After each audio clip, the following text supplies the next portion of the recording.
The following is a production of the University of Minnesota. Hello. Welcome to Beyond Immediate Impact, Study Abroad for Global Engagement. Your presenters today are Jerry Fry, Elizabeth Stallman, and Chaim John. This session will be audio taped, and during the last 10 minutes there will be a Q&A. I guess I can move this up. If you'd like to ask a question, please use the microphone that will be passed around. If you prefer not to be recorded, please indicate to me that you would like a note card to write a question and then give it back to me. Presenters will then read your questions. Thank you for coming.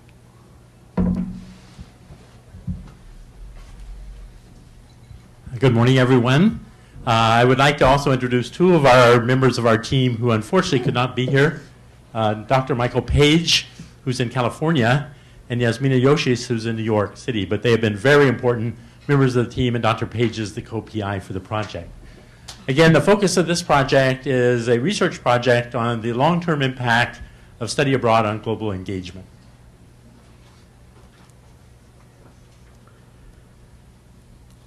Many of you may be aware of Gunnar Myrdal. He is the late Swedish Nobel laureate, did marvelous work in the social sciences, and he did a book called Objectivity in Social Research, which unfortunately is rather neglected. In that book, he argues that we should make very explicit, transparent from the get-go, what our value premises are related to the research that we're presenting, and we will do that now. This is the cover of a book I did with two colleagues, one from Japan and one from Thailand, on a short-term study abroad program that I did with them. It was highly multicultural and ran for about 8 years. It's called International Cooperative Learning, involving intensive field work in Southeast Asia. I do global seminars here at the University of Minnesota, and one of the things emphasized in my global seminar is diversity of participants. And the diversity theme is a very important part of our project, both diversity of destinations as well as diversity of participants. I think this is a fairly unusual photograph when you think about the normal profile of people who study abroad. This was at a reunion of students from my global seminars here at the U. Also, my global seminars, as the Sasakawa International Cooperative Learning Project emphasized, not only learning in the classroom, but getting out into the field. Here I am with my students. We were planting 90 jackfruit trees, which hopefully will be a sustainable element of the project. My students also learn how to plant rice, how to transplant rice, how to separate the rice from the paddy, and that's part of an integral part of the program. Prior to my being involved with global seminars here, I was a study abroad student in Germany, a very traditional island program. Then later, though, after my study abroad, I did work in Berlin, had 2 full-time jobs in Berlin, which was full immersion. Then I did further study abroad as a researcher in Costa Rica and Thailand. And I'd like my teammates also to mention your connections with study abroad prior to getting involved in this project. Hi, my name is Chaim John, and I'm from South Korea.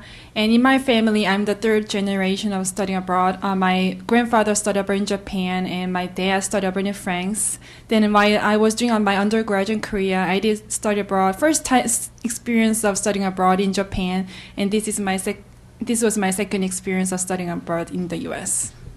Thank you, Dr. John. I'm Betsy Stallman, and my interest in internationalization started young. I was very interested in books, and I would walk down to the local bookstore, and I happened to pick up a French phrase book one day, and it was just fascinating to me that people use different words to communicate. And so really from that day, I became interested in other people and other cultures. And in my undergraduate years, I worked abroad. I never did study abroad, so I'm kind of the lone non-study abroad participant up here. I worked abroad in France for a summer. Then after graduation, I spent 2 years as an English teacher in Japan on the JET program.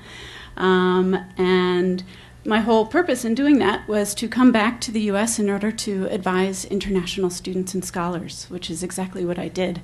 I came back and spent about 10 years as an advisor to international students and scholars.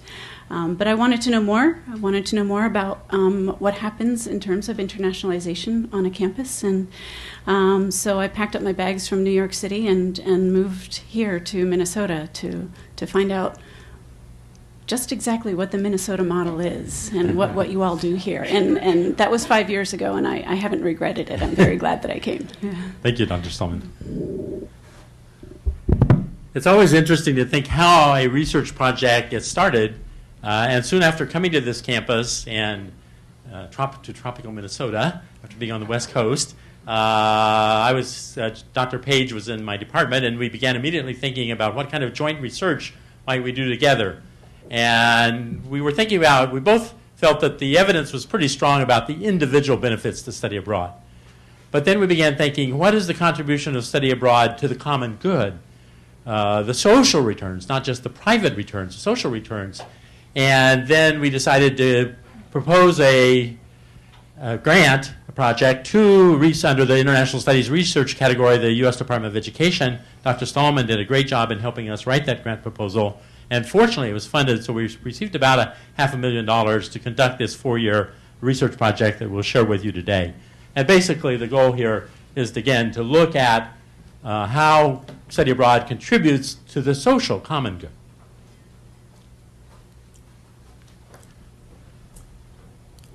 What we did was an actual national study involving 22 universities as well as 2 major providers, Semester at Sea and the SIT International Program, and actually went back 50 years using an approach called retrospective tracer studies, originally developed by Dr. Peng-Ying Fong, a very fine economist in Singapore. And we were very fortunate to end up with a roughly 30% response rate and over 6,000 respondents from throughout the country. Then we did, actually, ironically, it shows how much people want to talk about their study abroad experiences. Over half of the people in our sample wanted to be interviewed. Well, we didn't quite have the horses to interview 3,000 people. So what we did was took a random sample of 63 out of this over 6,000 and had in-depth interviews with those individuals. And that's, later Dr. John will talk about the qualitative results from that. And we had all kinds of universities, Dartmouth in the East Coast, University of California, San Diego, University of Indiana University. We had a really wide, Carleton, wide, St. Olaf, a wide range of universities under the major Carnegie classifications. Basically, during the first phase of the research, we needed to develop this, how do you operationalize, how do you conceptualize global engagement? So we spent a lot of time on that. And we ended up with basically a survey, and I think this is the first time this has ever been done in research, to actually have a very systematic survey to assess the extent to which people are globally engaged.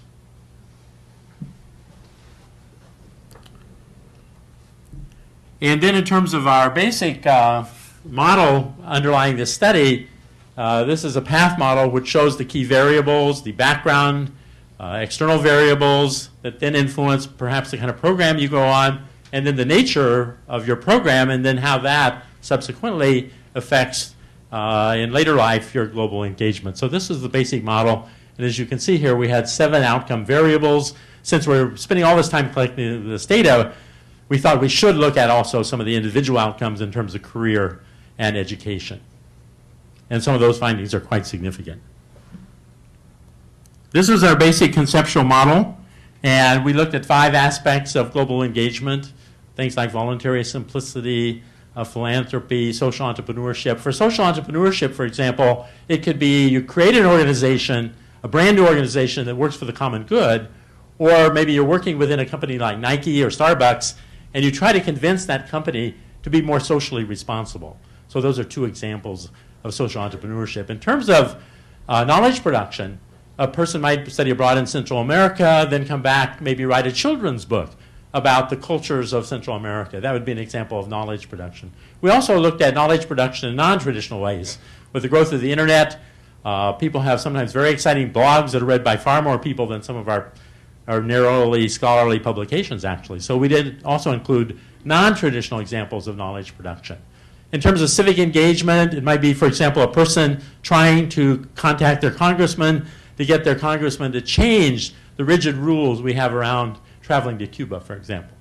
Or maybe trying to convince your congressman to maybe have the U.S. provide more funding to UNESCO and UNICEF.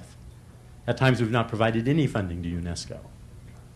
So those are some examples. And then, of course, we had the occupation. These are individual things, the occupational thing, and how study abroad might have influenced their educational choices.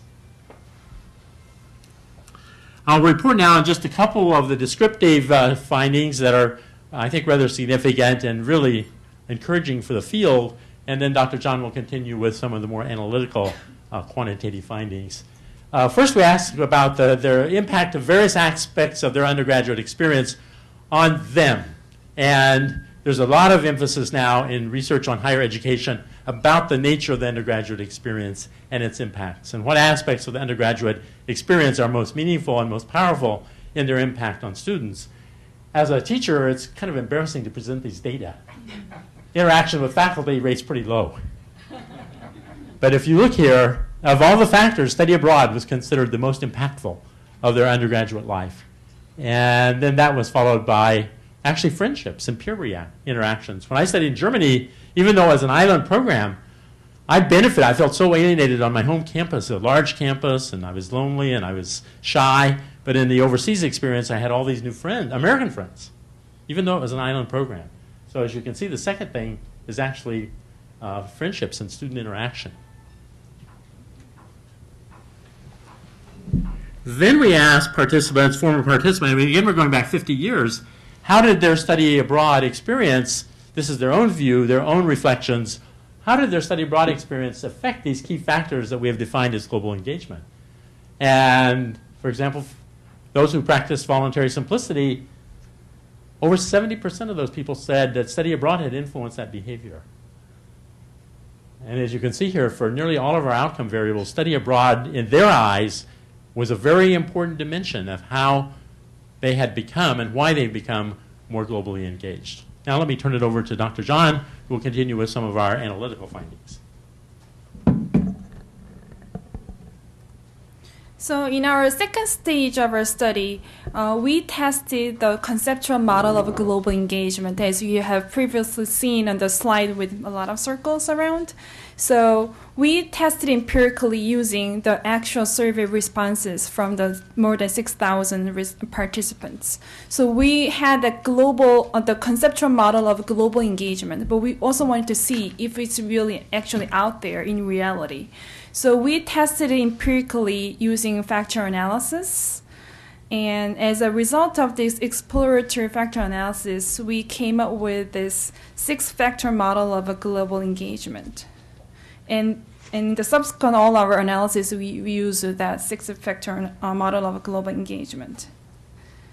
So this is our empirical model of a global engagement. If you can remember, we had global engagement variables in our conceptual model, such as philanthropic donations, volunteering, and the domestic and international civic engagement, or voluntary simplicity. So you can see here pretty much this empirical model of a global engagement is aligned with our previous conceptual model of a global engagement. And you can see here more in detail how our previous model of conceptual model of global engagement had turned into our empirical model of a global engagement. So on the left column, these are our original variables of a global engagement that we included in our survey. Then, as a result of our factor analysis, our empirical model of a global engagement, first of all, we had volunteerism, social justice from our previous original variables of philanthropy, volunteering, or our civic engagement, domestic. And we still kept philanthropic donations.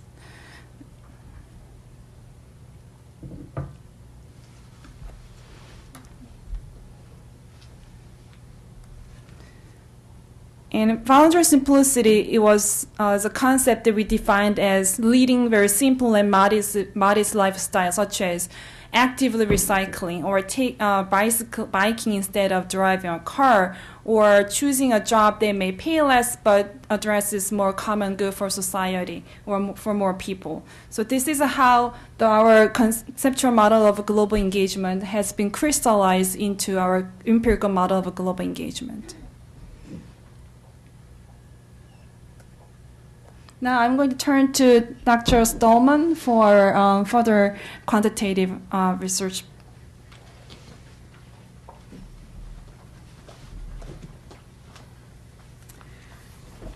Okay, so what you might be able to see for what we're doing here is that with our data analysis, we're laying a foundation.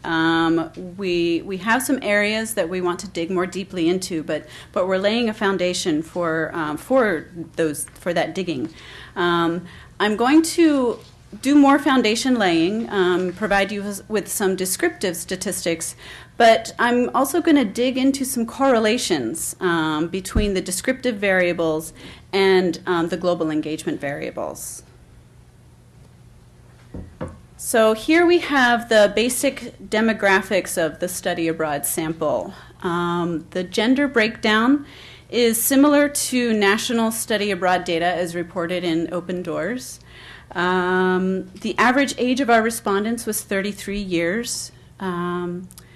Also, ethnicity seems somewhat skewed towards Caucasians, but in light of the average age and also the fact that our respondent sample went back to as far back as 1960, you can kind of get an idea that this is probably representative.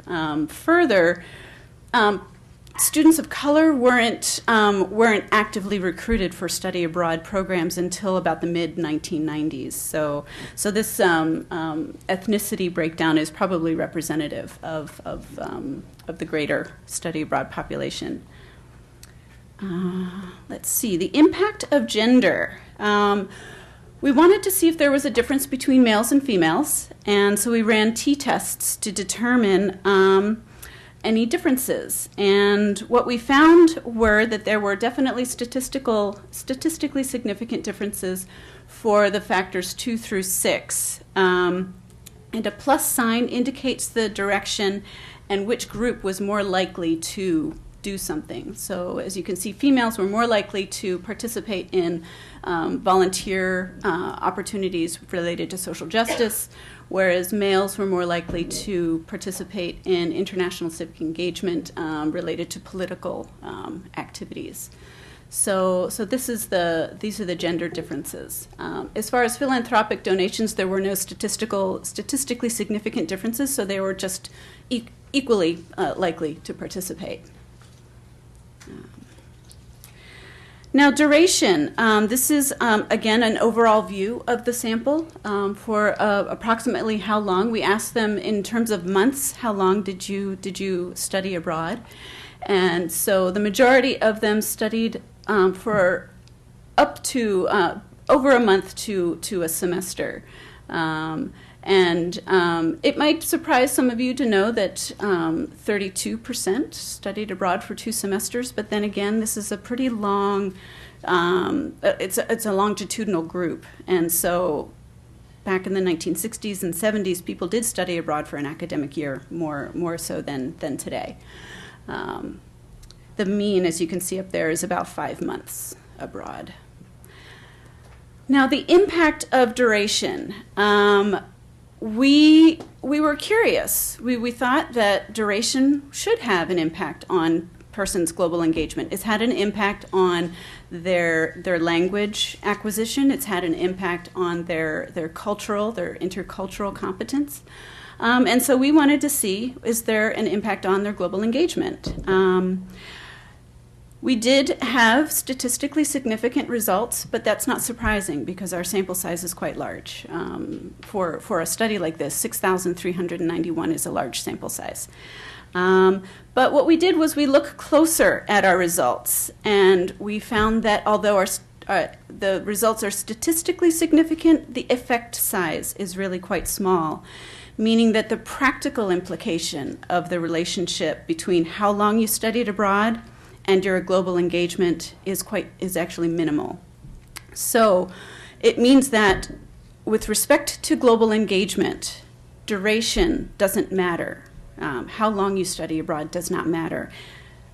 The fact that you went abroad has an impact on your global engagement. That's really what our findings are saying. Now, we also looked at program type, and we asked the participants, the respondents, to tell us the kind of programs that they studied abroad. And more than a third studied in classes designed for study abroad students. But still, there's quite a mixture in the types of study abroad programs. We wanted to see, again, if there was an impact on the type of program and their global engagement. And we looked at this in a different way.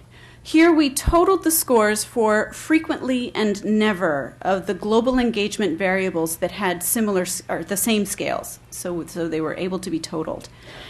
The most impactful program type are those who studied abroad on programs that had a mixture of 2 or more different program types. So they might have been in classes that were designed for study abroad students, but they also might have done a field internship, or they might have been in direct enrollment plus a field internship. So a mixture of 2 or more. Of interest here, recall that Jerry noted that Semester at Sea was one of our program types, or one of our program participants. So travel, seminar, or shipboard education, those folks were pretty highly likely, frequently involved in global engagement activities, more so than people who were not involved. Next we looked at, and we are looking at, destination. And we were curious to know if the type of country that you went to had an impact. So we wanted to drill down farther because we knew that simply going to England versus going to Zaire wasn't. It was too superficial to look at a difference between simple destination. And so we're looking at 3 different indices. Michael Page has been involved in another project called the Georgetown Consortium Project. Within that study abroad data, they asked students to describe the cultural difference between the U.S. and the country in which they were studying. And so we're looking at that perceptions of U.S. culture versus the U.S. We're also looking at Hofstede's data in terms of the absolute difference of culture from 70-some countries versus the U.S. The United Nations Human Development Index is a similar absolute difference of data from the U.S. to other countries. So these are indices that we're looking at in terms of our global engagement variables, and we continue to work with these and to drill down into our own data. Finally, we wanted to look at 2 other areas, and that's graduate school enrollment and career. And enrollment in graduate school does have a relationship with global engagement. We ran t-tests to determine those relationships. On average, study abroad participants who enroll in graduate school show greater global engagement on 3 of our 6 variables, and that's philanthropic donations, domestic civic engagement, and global leadership. The difference between those who enroll and those who do not was statistically significant, but again, the size effect was small. There was no statistically significant difference between in either international civic engagement or global values. But those who enrolled in graduate school did show a higher propensity to engage in volunteerism and social justice behaviors. So that was an interesting finding. We looked at graduate school completion. So we again are looking at outside data to compare to our data. So we looked at the census data on graduate school completion rates versus our same data. In 2006, the percentage of the U.S. population age 18 and over whose highest degree attained was a bachelor's degree was 25.5%. Further, among those with a bachelor's degree, 33.4% have gone on to receive a post-baccalaureate degree. Now, the SAGE survey results show that actually 58.7%, more than half of our study abroad alumni, attained at least one graduate degree. This is an increase of 25.3% over the general U.S. population with college degrees. Now, we've questioned this. We wonder, are those who study abroad already a more motivated group and therefore more likely to attempt graduate education? And so that kind of a question is compelling, but we're still unsure. An encouraging sign is that this year we've spent time collecting more data from a comparison group of non-study abroad college alumni, and we hope to be able to answer a question like this to see, does study abroad really have that kind of an impact? Finally, we asked about the careers, and this is just meant to give you the broad expanse of the types of careers that study abroad alumni are participating in. These career types are from the Bureau of Labor Statistics, and they had a choice of 26 careers, and the top 7 careers were represented by more than 50% of the respondents, and those top 7 were pre-K to 12 education, healthcare, higher education, economics and finance, legal careers, marketing and public relations, and community and social services. So, is a person's career internationally related? And 37.6% said yes. They participated their career is internationally related.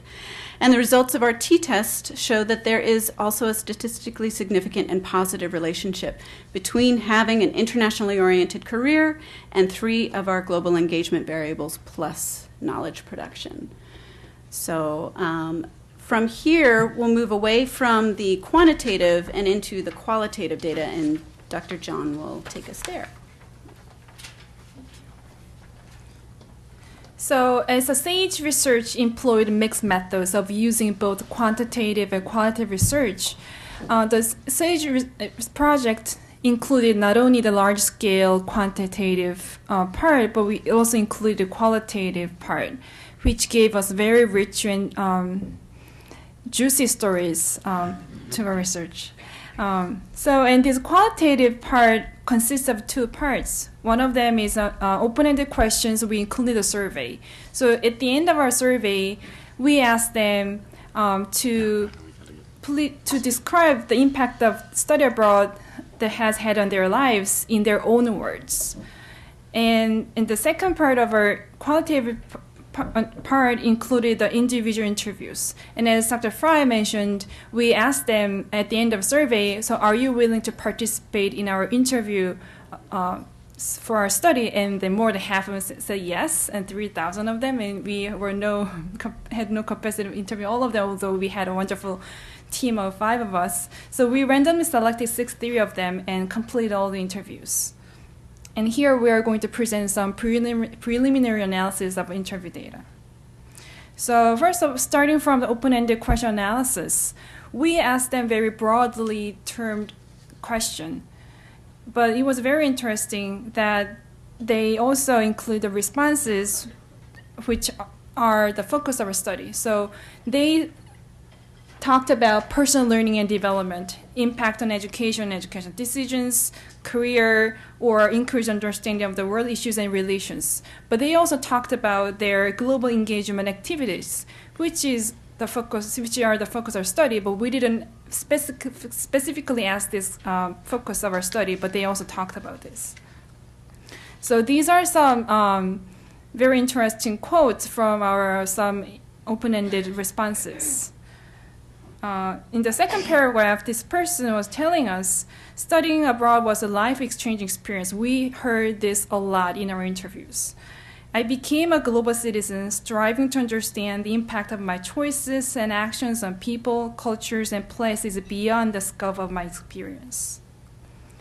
And in terms of their career and education impact, I'll go to the third paragraph.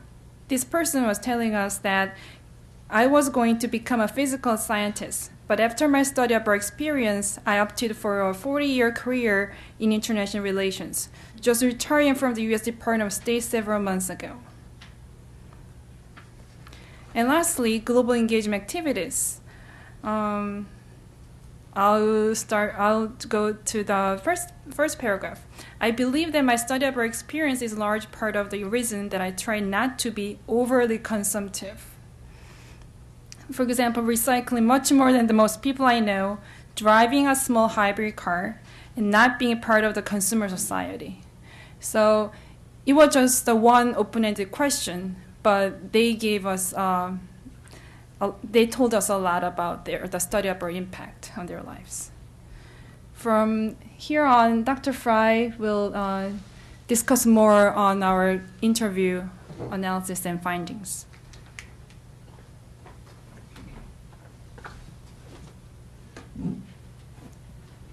Now, given time limitations, I'll go over this very, very quickly because we won't have time to interact with you around these findings. When you do research, one of the great things about research is always surprising findings. Some of these findings are what we expected, but the first one is actually quite important. You choose a university. Many students are choosing universities based on what they offer in terms of study abroad.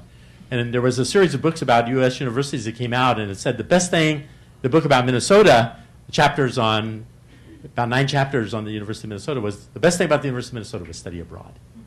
Also, this 1 + 1 = 3. When you have more than one experience, there's sort of an exponential value involved. So if you study, and this supports the kind of IE3 notion, study abroad with an internship or work is even more powerful. And of course, the field trips are valuable, but they have to be designed very carefully. Here are just a few others. Related to the cultural empathy thing, I just noticed last night that on Facebook there's a new website with over 750,000 fans condemning sort of very negative about immigration. I'd be very curious, given this last people in our sample who appreciated the value of immigrants. My hypothesis is almost nobody, or very few in that Facebook, are actually people who study abroad. It's a hypothesis. Again, these are more of the things that we expected given our quantitative findings, very consistent with our quantitative findings in terms of triangulation. Same with these results. The last one's quite important in terms of people becoming much more critical of what they see on Fox or what they see on CNN. Since they've experienced things directly, they're much more skeptical. Then we did, as part of our qualitative research and triangulation, we did case studies of a number of individuals. We don't have time to report. I think altogether we're doing about 10 individuals. Let me just mention first Julius Coles. He's an African-American who was from Morehouse, and through philanthropy associated with American Express, got to spend 15 months intensively studying in Europe, in Switzerland, in French, traveled around, worked at a youth camp in Yugoslavia, in Finland, and has had a remarkable career in terms of global engagement. He was the USAID director in Senegal, had a big impact on reducing AIDS and HIV there. More recently, in the past 5 years, he's been director of AfriCare and has raised $350 million on behalf of AfriCare. He was a key person starting the Andrew Young Center at Morehouse. And recently he was given by Princeton the Madison Award, the highest award that Princeton gives to any of its living alumni.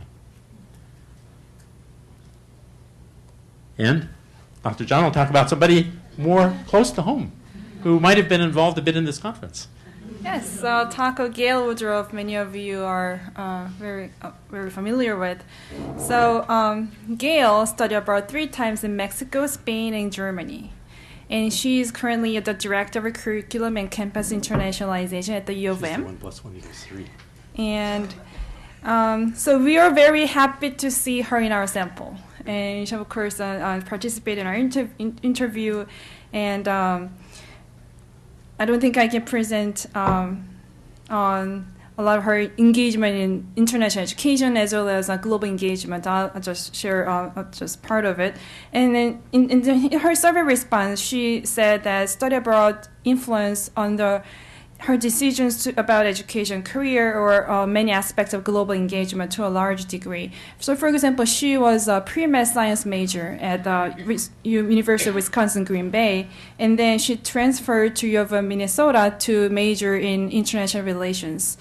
So it was after her first study abroad experience. And she has been engaged in many aspects of global engagement, but here are just a few examples. So for social entrepreneurship, she started a nonprofit organization called Global Learning Connections. It's a Minnesota nonprofit organization essentially designed to bring Ecuadorian musicians to the Twin Cities. So for the limited time, this basically will turn to the synthesis of our all qualitative findings. Again, in terms of our integrated findings, I think the key point here is it doesn't really mean anything to send students and send them to Tanzania, send them to Vietnam, send them to the Republic of South Africa, and automatically, just by some natural process, they will suddenly become globally engaged or they'll develop intercultural competence. We have to very carefully construct these programs. That's why I think duration didn't matter. It depends on how well the program is designed. And I think, and that's also true in the Georgetown study, they found that the nature of the intervention is back to kind of maximizing study abroad. How do you have these individuals get the most out of their experience? And also through this process, we have come up now with a psychometrically sound measure of global engagement, which we think will be a contribution to the field, as well as the definition of these sort of 4 Ds of study abroad that came out of this project: the importance of depth, the importance of destination, the demography of those who are going. And so that concept is very important. I think there are 4 basic kind of implications here. We have found strong empirical evidence in support of this social benefit of study abroad. It's what economists call positive externalities. And therefore, this justifies investment in the Simon Foundation study abroad that's now receiving bipartisan support in Congress. What we don't know is how much money Obama is going to put into it. But I think our evidence strongly suggests that because study abroad has all these social benefits, it's therefore wise public policy to invest in study abroad. Then third, in terms of the critical issue of global warming and environmental problems globally, that study abroad individuals are these so-called cultural creatives who practice voluntary simplicity is huge in terms of in another study that we did, we found a lady who said, I love the quote, juicy quote, she rides her bike to work to save penguins because she had studied abroad in Antarctica. That's an unusual study abroad destination. And finally, given the transformative and powerful impact of study abroad, we think that this justifies thinking very seriously about whether study abroad should be an integral part of a liberal education. Can you be liberally educated if you have not studied abroad? And I applaud the Carlson School of Management here for now requiring for both its undergraduates and now graduate students, every student must have a study abroad experience. I think that's it. So thank you for your attention, and we're open now to questions and answers.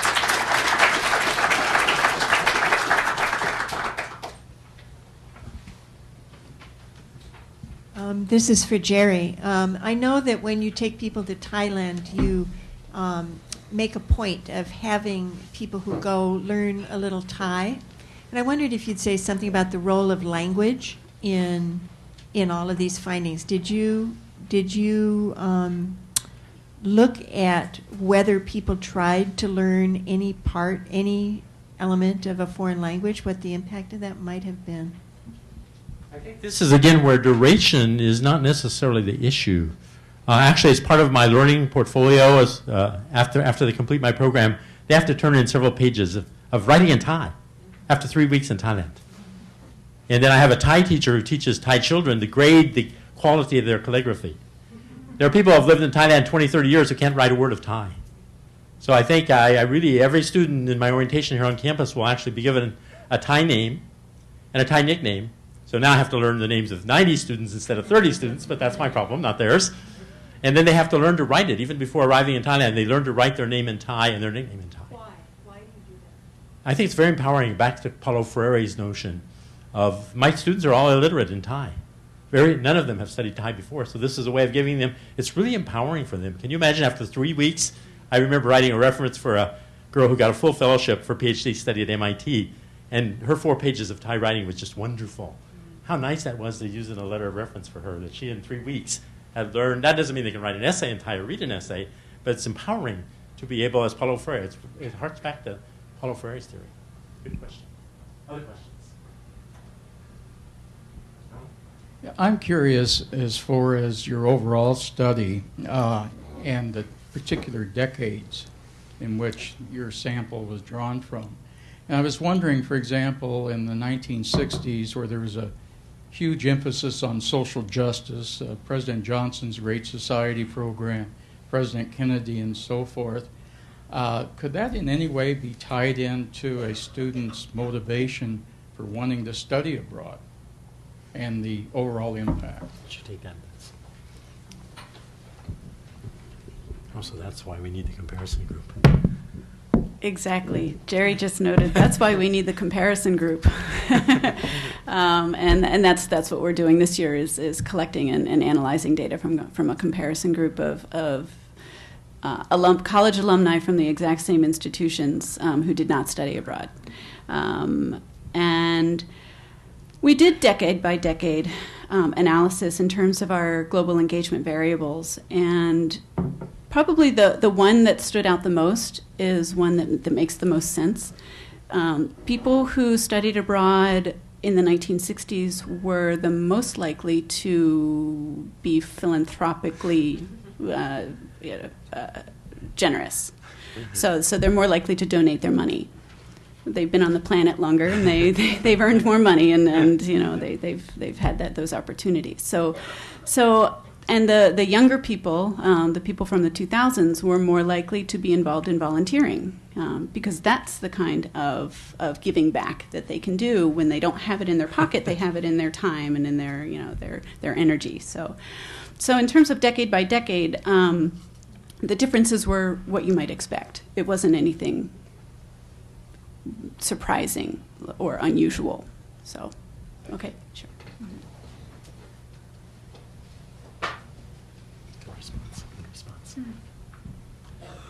Your 30% response rate strikes me as quite remarkable.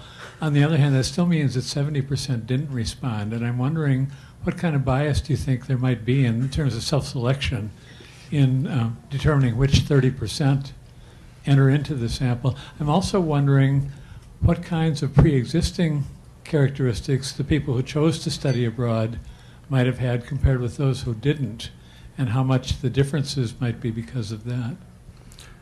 Let me try to respond to that. We actually had a meeting last Friday, a couple hours, discussing that issue exactly.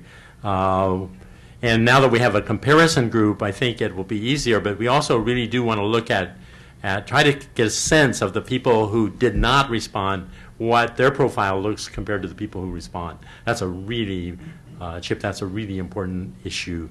Let's see, in your second issue, actually, that was kind of somewhat of a surprise in our study. It wasn't at the focus of our study, but through the qualitative interviews and through the data, what happens before college is really important. And I think we probably need to emphasize international. I know the Asia Society's had a big program in this arena with which I've been involved, but I think internationalization prior to college is very important. And in our qualitative research, we had this kind of generational factor. You know, the grandparents were in the Peace Corps. Their children studied abroad in Ecuador. The grandchildren of the Peace Corps volunteers are now studying abroad in the Republic of South Africa. It's kind of a precious circle, but the pre-college programs seem to be quite important, and we didn't really necessarily expect that. And I also want to add that the study abroad alumni are very loyal to their institution, especially those from small liberal arts college institutions showed very high response rate. And actually, we did a meta-synthesis of studies using modern electronic surveys, and actually 30% is quite respectable. And we didn't have any connections with these people. This was all cold surveys going out to people. And when you think about people in the 60s, some of those people aren't quite as maybe as nifty with the computer as our current students. So we were very pleased with the 30% response rate. Going back to your the basic demographic description of the respondents, I think you had Caucasians 80-something%. Could you explain the low rates of participation for ethnic minorities, particularly African Americans and Latino students in international study abroad programs? Well, that's been well documented and studied by other folks, and there seem to be a multitude of reasons. Now with our study, we are looking at a 50-year time span, and some of our assumptions are from in the 1960s and the 1970s. Just as students of color were gaining admission to white-dominated universities, why would they want to then leave to go study abroad? If they had worked so hard to get admission to those universities, why would they then want to leave? That's an assumption that we have for the low participation rates in terms of the earlier years. In terms of more recent years, like I pointed out, it's really only been since the 1990s that colleges and universities have targeted recruiting efforts to attract students of color to join study abroad programs. They're similar to other students who choose not to study abroad. There's the concern of finances, the expense. There's the concern of does it fit in my academic program? Is it something that my family has done and would approve of, or is it something that my family has not done and therefore would not approve of? There are a multitude of reasons why students choose not to study abroad, and I think that my Learning Abroad Center colleagues could probably answer this even with better data and better information than I can. So, and this university has worked really hard on this problem. We had a former doctoral student, Dr. Janus Kazaruri. She did a really interesting dissertation on this topic that I'd highly recommend taking a look at. And also another issue, and I since I have many Hmong students who go on my global seminar, I think another issue is that when you're maybe a first-generation college student, students of color are opting for more traditional fields like law that, when you get on a plane, somebody asks, what do you study? And you say law. They know what you're talking about. If you say you're studying intercultural education, international studies, global studies, what is that? So I think there's a tendency to gravitate toward really defined to become a dentist. I mean, that's very clear. We know what a dentist is. But international studies, international education, what is that? So I think that could be a factor as well. And that makes sense. I mean, it makes great sense that you would focus on trying to get a degree in a field that people know what it is, and you can for sure get a job in. I think this is the last question for the day. Dr. Coleman, I'm curious. You said there were 2 significant factors for females and 3 for males, and I couldn't, I was just curious what the interaction was, because I was watching the other data coming out to be significant, and I don't have any evidence except I know a lot about data analysis and probability, and I wonder how many of those were gender differences.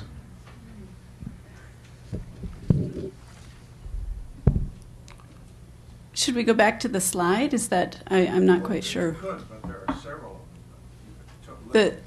You mean in terms of all the differences, whether gender has an influence in all of them? It's possible. Also, we haven't done we presented that path model at the very beginning, And we actually have not done our really genuine final multivariate analysis. So you don't have a multivariate? We will be doing that, and then we can control for things like that. That's very important. But if we don't do that, then there's always the issue of some of these relations may be spurious. Thank you. I think we'll close, and lunch is in Memorial Hall. Thank you.